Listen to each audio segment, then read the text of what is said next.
অসম আন্দোলনৰ পাছত অসম চুক্তিত আখৰে আখৰে ৰূপায়ণ কৰাত সম্পূৰ্ণৰূপে ব্যৰ্থ হোৱাটো দূৰৈৰ কথা।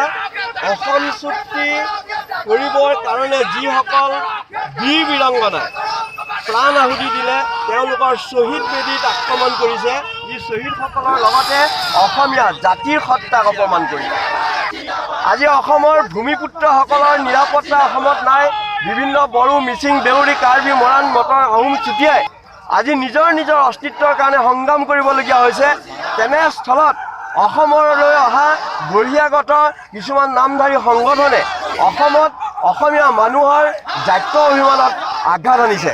আমি তাক গৰিহণা দিছোঁ আৰু যি সুবোধ বিশ্বাস এই দুষ্ট চক্ৰৰ লগত জড়িত মূল নায়কজনক শীঘ্ৰে গ্ৰেপ্তাৰ কৰিবৰ কাৰণে দাবী জনাইছোঁ।